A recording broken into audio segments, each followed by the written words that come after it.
Hello again, everyone. Welcome to the Dynasty Slant, powered by Pro Football Focus and brought to you by DraftKings. I am your usual Dynasty Slant co-host, Michael Moore, along with my usual Dynasty Slant co-host, Russell Clay. How you doing, Russell? Awesome. Good. Let's get into it.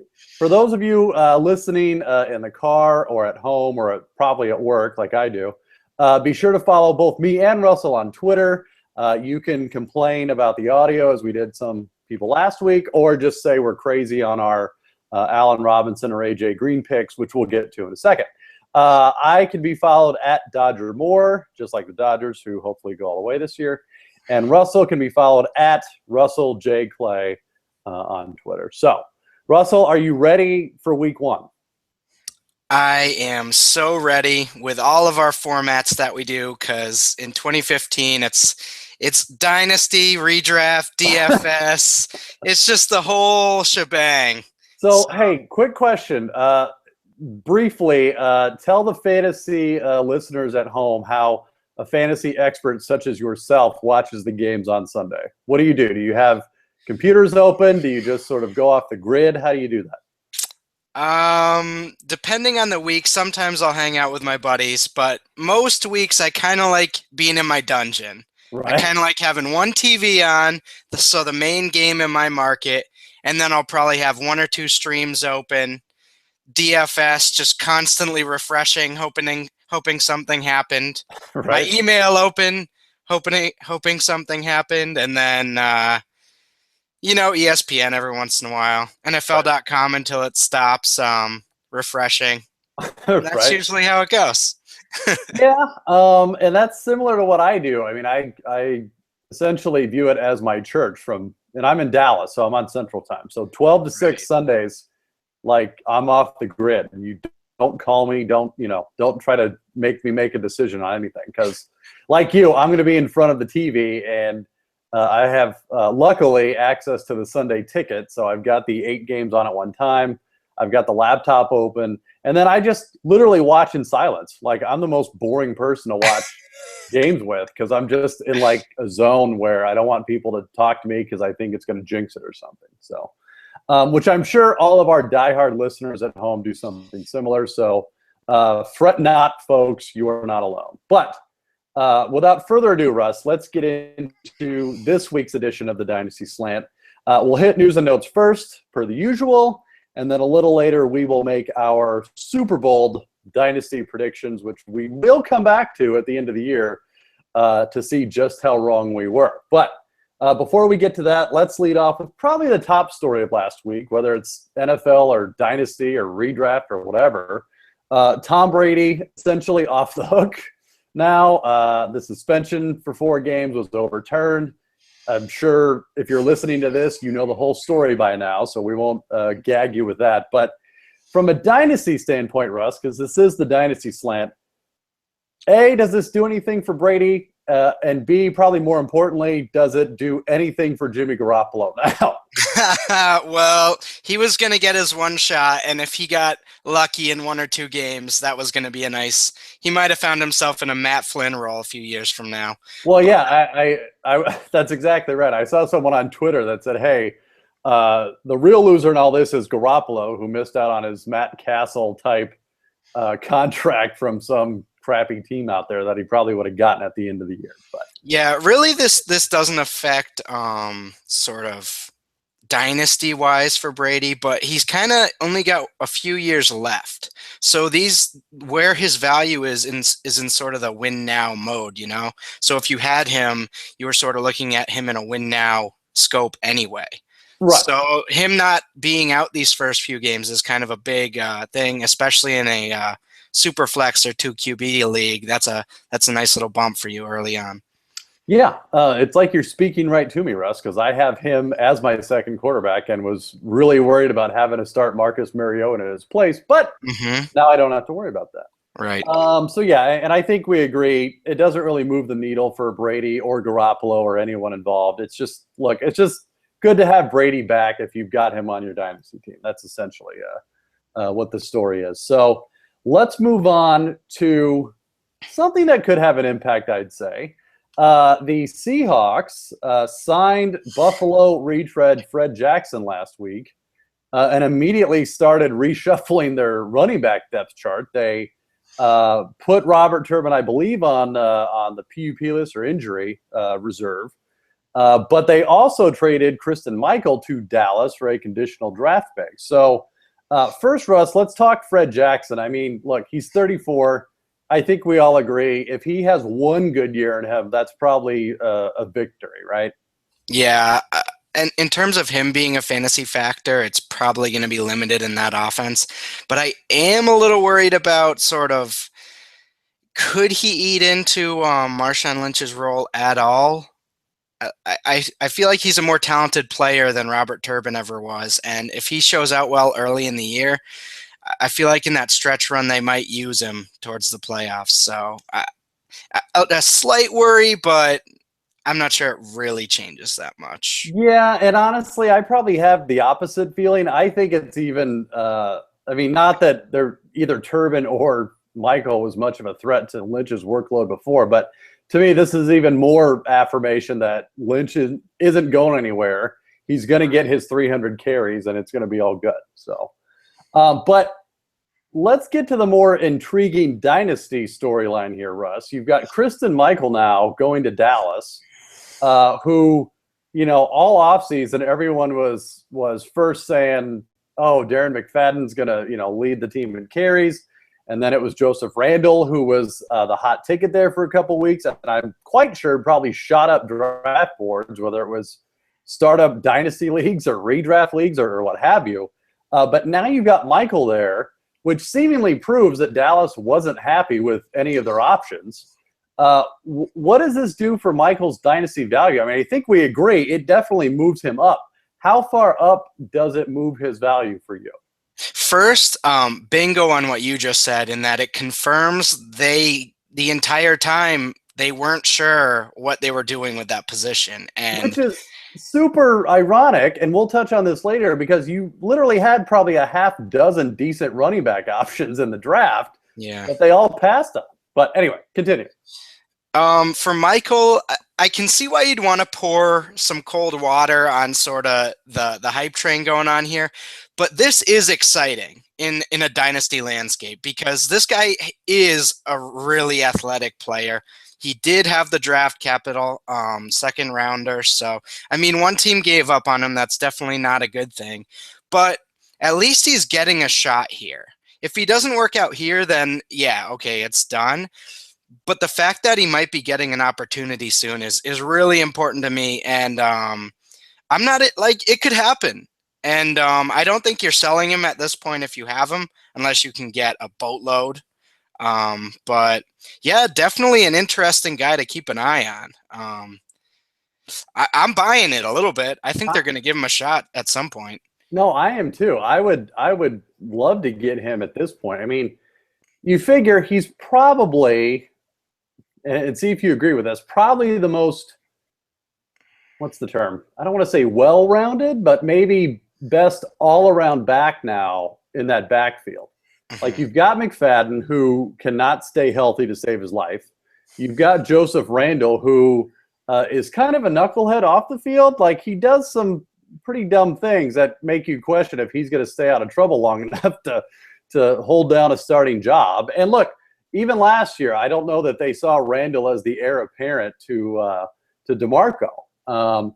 Michael has the all-around talent, I would say, to win that job. And look, as we all know, even according to Pro Football Focus ratings, Dallas's offensive line is top 3. I mean, it's consensus. And you don't have to have a superior running back to do a lot of damage in that backfield, whether it's, in real life or from a fantasy perspective. So, yeah, I'm buying on Michael, man. If I, like you said, assuming you don't have to give up a boatload, I would give up a rookie draft pick somewhere or some veteran to get him, because look, worst case scenario, you stash him on the taxi squad and just let him sit there until he does win the job. He won't be ready for week 1. They've already established that. But again, you're not really planning on that. You're looking ahead, really. And look, he could just bulldoze some people, man. And to add some context, this isn't the guy like the guy you own now is not the one that was going in the fourth or fifth round of a startup like a few years ago. Like if you Oh, got him this, I remember those days. yeah, if you got him now or like this year, you were getting him for cheap, 11th, 12th, 13th round, you know? So uh, uh, it's a good thing. Even if you were a hater from the beginning on him, I think this is a good thing and an interesting situation, you know? Yeah, no, I'm all in on that, man. I truly am. I mean, I was helping people last night on redrafts, telling them make sure you get him with your Yeah. last or second to last round pick, because that's a lottery ticket that I would feel pretty confident about. So, but moving on to a lottery ticket, Russ, that no one should feel confident about. Monty Ball, Denver running back, or should I say former Denver running back, cut the other day, passed through waivers, not claimed, so he is free to sign with on the planet now.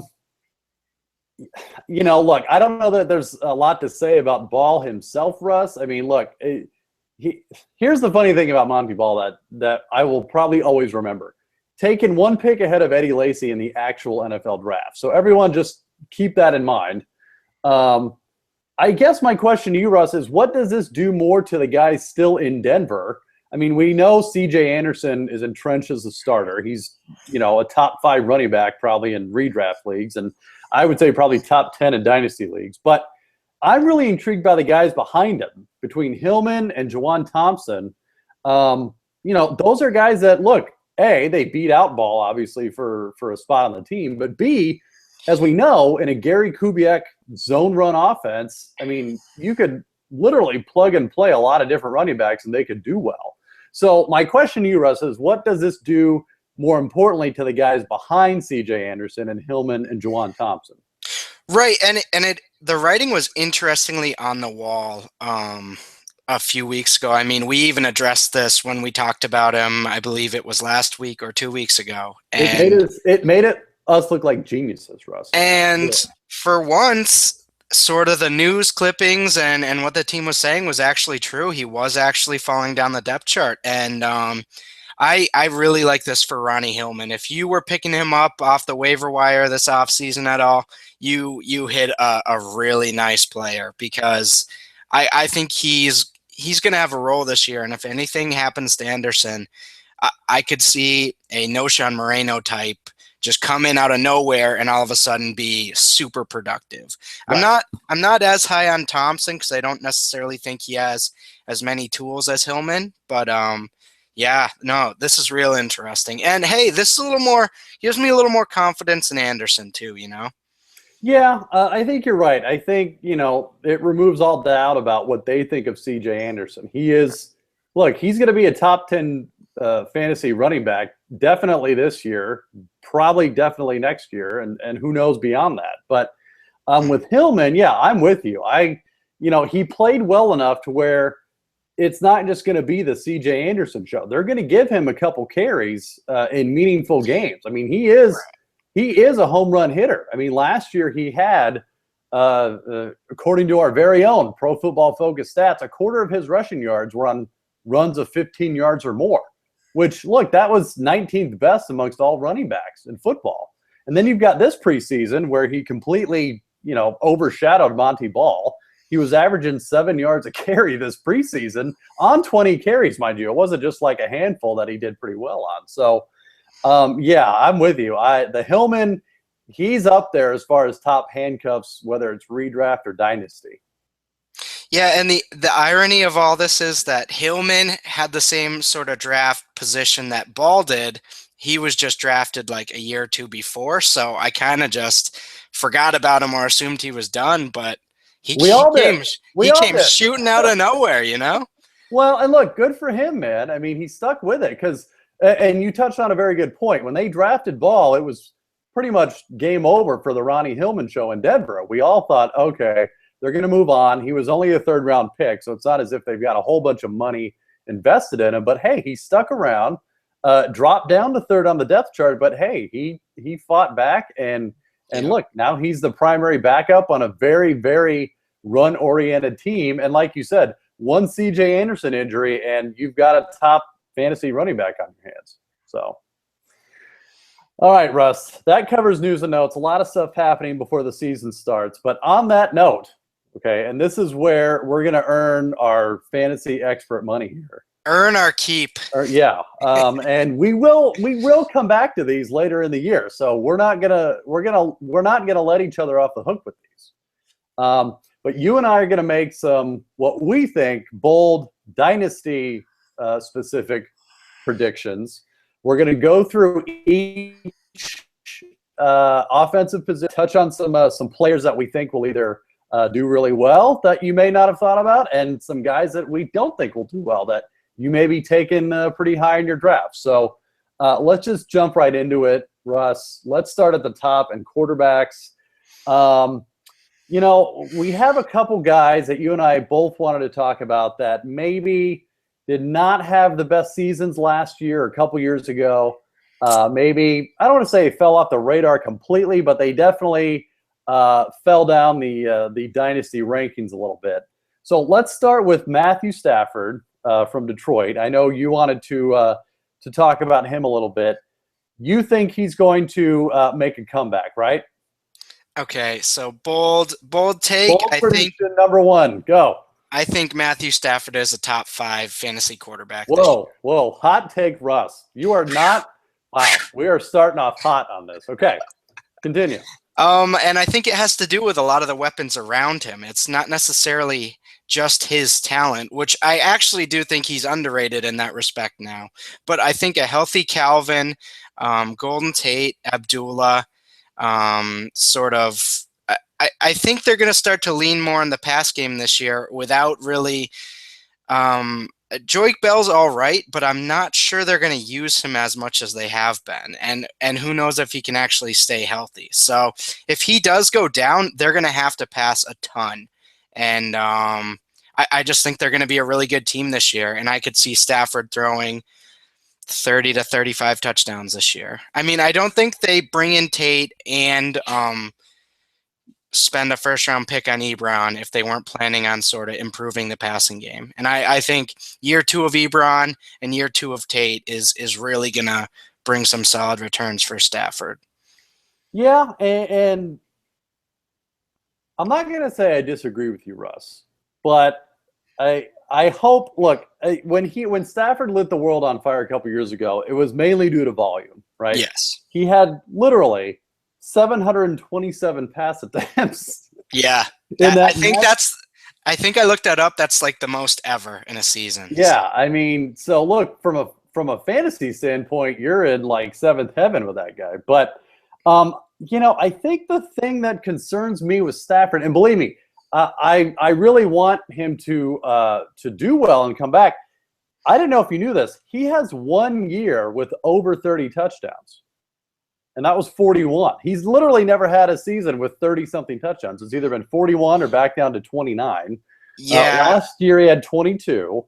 Now that was with an injured Calvin Johnson, so he did not have full strength going on around him. So I'm with you that the opportunity is there for sure. Let's say that. Well, I think his touchdowns are totally dependent on Calvin. And 2 years ago, Calvin had all those yards, but he only had 5 touchdowns. Right. And then last year, he was injured and he wasn't really around for the touchdowns either. So, I mean, don't get me wrong. He's definitely totally connected to his weapons and Calvin. But if I think Calvin's going to be the number 1 receiver this year, then I kind of have to think Stafford's going to sort of, be on the uptick for stats, Sure. Well, and actually you touch on a very, very good point that people lose sight of, which is if you have a certain idea about a receiver doing particularly well, or he's a sleeper or what have you, you inherently have to think that quarterback that's tied with him is going to do well too. I mean, you can't assume that, a tandem of Charles Johnson and Mike Wallace is going to do well if you don't think, ergo ipso or whatever, Teddy Bridgewater is not going to do just as well. Right. I mean, they're all tied together. So I'm with you. And again, you sort of affirmed and validated your point, which is if you've got Calvin Johnson ranked as a top 3 option, it only makes sense that the guy throwing to him is going to be up there too. Yeah. So I'm rooting for you, Russ. I'm not going to go on a limb and you don't have to follow me, but you can just root from the sidelines. Yeah, I'm not going to say I'm with you, but I'm rooting for you. I'm going to go down a little deeper in the dynasty rankings, and just to a little bit plug for my own stuff. In my Dynasty Stock Watch article, I sort of touched on this, which is why it's sort of top of mind for me. But I'm a fan of Eli Manning again, which, believe me, it's not a sexy pick. I get it. I'm not saying, hey, give up everything for Eli because he's going to have a 5,000-yard season. But look, he's made quite the comeback as far as just production goes. I mean, 2 years ago, he had a touchdown to interception ratio of, oh gosh, what was that? I think it was 18 to 27. He barely eclipsed 3,000 yards. I mean, just very little weapons around him. Last year, they bring in Ben McAdoo from Green Bay, a lot more pass-friendly offense, thank God. And then, of course, you can't overlook possibly the greatest rookie receiving season ever in Odell Beckham, who only did it for 3/4 of the season, by the way, and immediately turned his numbers around. I mean, he had 30 touchdowns and cut his interceptions in half. And I just really like the fact that he's ascending. And look, he's got another year with McAdoo under his belt. And look, if McAdoo keeps doing these things, he's going to be a head coach soon enough. So who knows how long this lasts. And then you've got at least, a healthy Beckham to start the season. I mean, God only knows if he stays that way, but at least he's starting off that way. I just think there's a lot of value there for Eli that he sort of joins that sort of borderline quarterback one group that is lumped together. So is that crazy, Russ? Is that too bold of a prediction for you? Is that too mild of a prediction? Where is it on the boldness meter? No, I like it. You look at who they brought in. They brought Shane Vereen in, which, again, just kind of like Abdullah with Stafford, I think Vereen is going to up sort of Eli's sort of passing yards, and maybe I'll get him a few easy touchdowns where he does all the work, And Right. And I think people are underrating Ruben Randall a little bit. He almost had 1,000. You're a Ruben Randall sympathizer. I knew I could spot you. I mean, he almost had 1,000 yards last year, and he ended the season really well. I'm not sure about Cruz anymore. I heard he had like a calf issue sort of flaring up. Yeah, and it's less likely he's going to be ready for week 1. So we'll be robbed of Eli anyway. Will be robbed truly of full strength receiving core, at least for week 1. But again, when you have an elite receiver, the job of being the quarterback there becomes so much easier. And like Beckham does so much of the work that 10 or 12 touchdowns, I mean, and half of them are going to be because of Yak. So that makes Eli's job so easy, Right. So I love his value this year. Especially you can get him with your last pick basically. So right. Well, and just as a side note, he's a great play on DraftKings, meaning, there's going to be some weeks where he's just in a shootout, Or he and could go NFC East too. Yeah. Right. Yeah, and he could go for 400 and 4 touchdowns. But anyway, speaking of DraftKings, which I will be drafting Eli several times this year, but you can start the season now by winning $2 million in just the very first week at DraftKings.com, America's favorite one-week fantasy football site. Get started playing right away and prepare for the regular season with preseason contests running. Well, preseason contests are over now. It's ready for the real thing. Pick your players, pile up the points, pick up your cash. That's it. Hurry to DraftKings.com now, or use the app, which I use quite frequently and is very easy. Use the promo code PFF to play free for a shot at $2 million in this week's Millionaire Maker.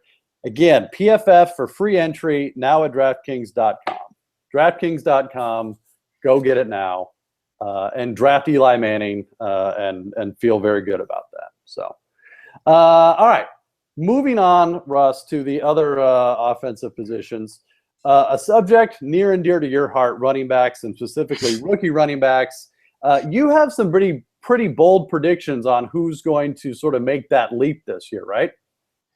So February, March, next year, I predict that 4 of these rookie running backs will be top 10 dynasty running backs. Out of the sort of 6 that we have whittled down, Melvin Gordon, Todd Gurley, Tevin Coleman, Amir Abdullah, Duke Johnson, TJ Yeldon.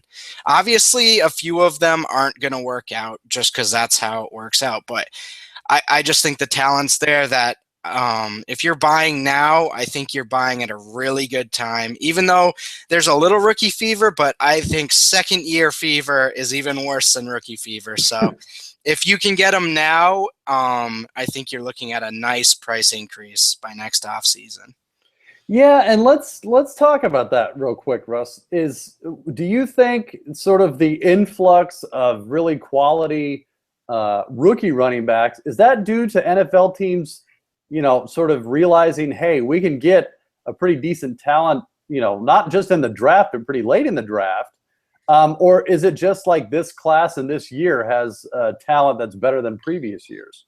I think this class is far and away above any of the classes we've seen in the last 5 or so years. And even you look at some of the fringe guys like Carlos Williams, Josh Robinson, and Matt Jones. I mean, I do believe one of those guys is going to emerge into a sort of a top 20-ish type player by the end of the year. And again, just like Jeremy Hill last year, sometimes the opportunity hasn't presented itself yet, but the talent will push them into roles that the teams aren't comfortable giving them right now. So you look at Abdullah, they say he's third on the depth chart, but that's not what's going to happen by the end of the year. Yeah, I can't. I think it's one of those things they sort of have to, just because, it's sort of veteran deference, but yeah, the Falcons were playing the charade with Tevin Coleman not being the starting running back, and now week 1 he's the starting running back. And we're looking at Melvin Gordon, like he's going to get all the passing down work and all that taken away, and it's like, okay, we'll see. But if he's doing well by mid-season, they're going to want to get him on there as much, like on the field as much as they can. So I'm just taking the gamble on what I perceive to be a ton of talent. So that's kind of how I see the landscape looking next year. And also, it's a lot of the older running backs fading away a little bit too. Well, and that's what I was going to bring up. If you look at, dynasty running back rankings now, remove the rookies. Yeah, I mean, it's a bunch of veterans that are in the top 10 right now that, look, they're getting up there. I mean, they're 27, 28, 29, and they've only got 1 to 2 years tops of being effective left. So, no, I'm with you. I think if there were any draft that you sort of pile up the the rookie running backs and just sort of punt for this year, I think this would be it. Because I think, like you said, this time next year, I think you could have a pretty solid running back team there. So, all right. So I'm going to put you on the spot then, Russ. Pick one of those running backs real quick that will surprise everyone. Surprise? Yeah, meaning, the one guy you're banking on to sort of break through, and you can't say Gurley and you can't say Gordon. Oh, Tevin Coleman's going for 1,000 yards. Okay. Bold prediction number 3. I like it. Somebody write these down. All right. So moving on, that covers quarterbacks. That covers running backs. Let's talk about receivers. And we're not going to be quite as optimistic with this group, Russ, because I think you and I both see some guys that we maybe view as being a little overvalued, which I think is a nice way of saying they're going to not do well, which I guess that's the nice way of saying that too. But I will lead things off, and I will just say this isn't personal. This isn't anything, that is offensive, but I'm just not a fan of A.J. Green and how high he is in dynasty rankings. Look, very good player. There's no doubt about it. And look, he deserves to get paid at some point in the NFL. But, for folks to lump him in with the, sort of the fringe top tier of like the Calvin Johnsons, the Julio Jones, et cetera, I don't see it, and again, that could all change tomorrow if for some reason like Andy Dalton is, suddenly traded away and they bring in a quarterback who I think could do a lot better by AJ Green. But until that happens, I just don't see it. Is that crazy, Russ? I mean, let's put it this way. The bold prediction is AJ Green does not finish as a wide receiver 1 this year. How about that? Okay. I mean, based on how many good wide receivers there are now, it's not crazy. So, but my question to you is this based on Andy Dalton being bad? A lot of it. There's a lot of that. Which I can understand that.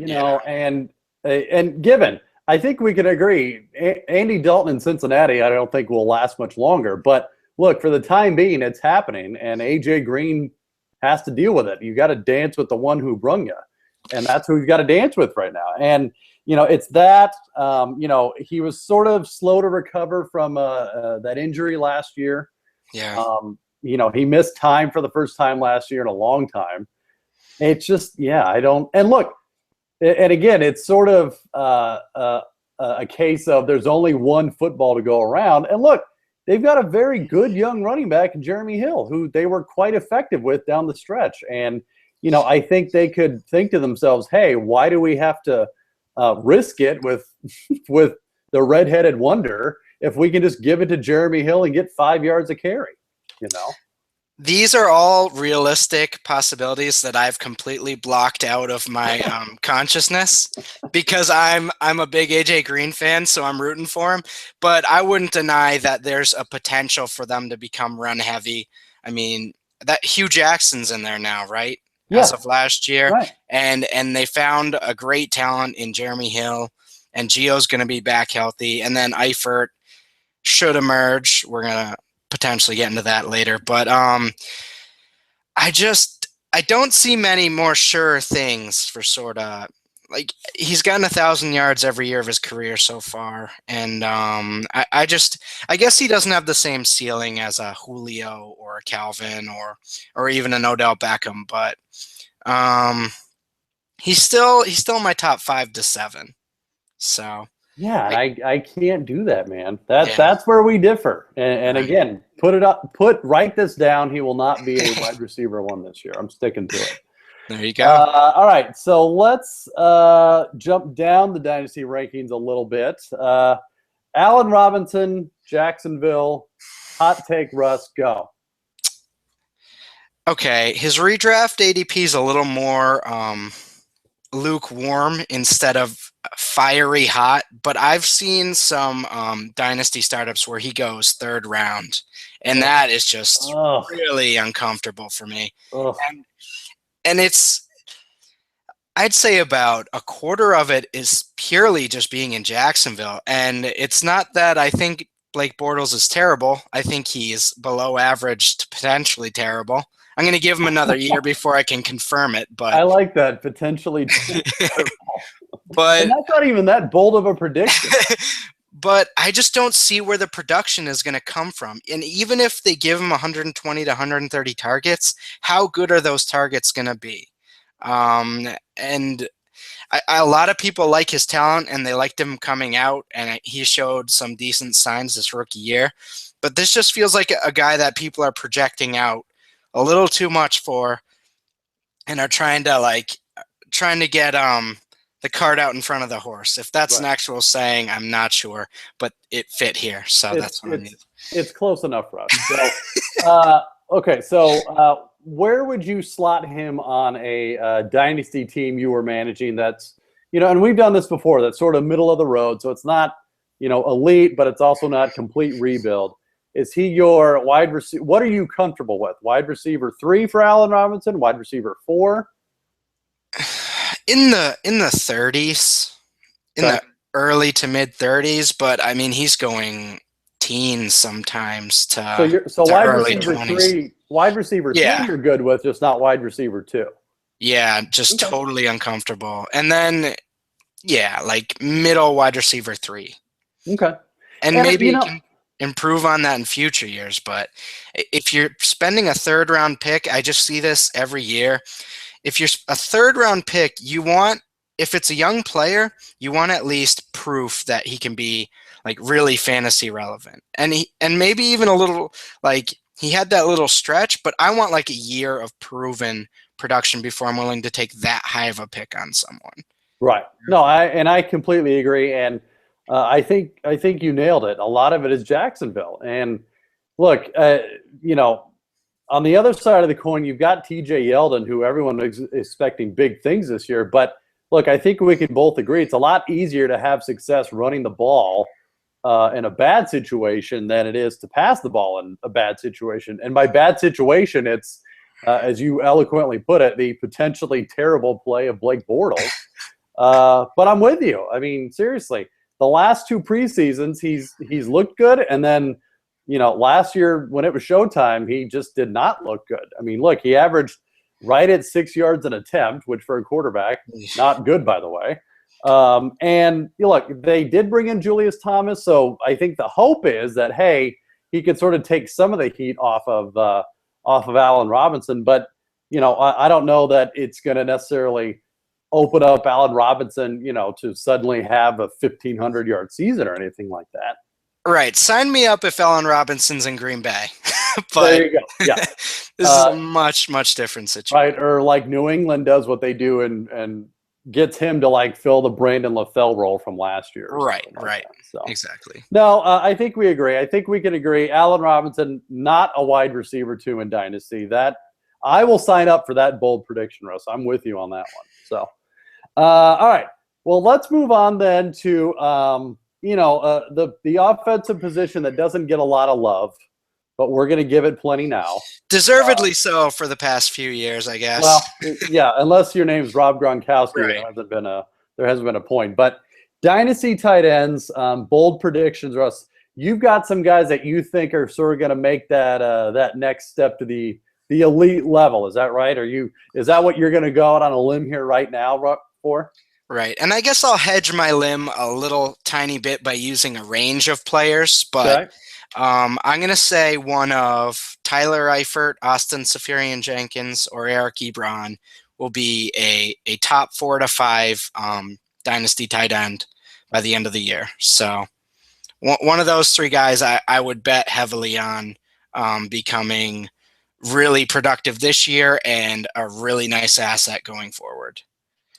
And I will agree with that. And what I will do, I will pick one of those guys. To me, it's Seferian-Jenkins, and honestly, it's not even close between those 3. For previous listeners of the podcast, and maybe he's listening now, but your predecessor, or rather my predecessor, Mr. Scott Spratt, was possibly the biggest Eric Ebron hater on the planet. But it was completely justified, and he convinced me. Through year 1, he's dead on. I'm just saying, he won me over on the anti-Ebron movement. He just couldn't catch. It's pretty simple. The hands weren't there for him. And as sort of, like we alluded to earlier, he's in a great offense. It's not like he's lacking for opportunity. He just didn't take advantage when given that opportunity. And he's got all the physical talent in the world, but if you can't catch the ball, then it doesn't really matter.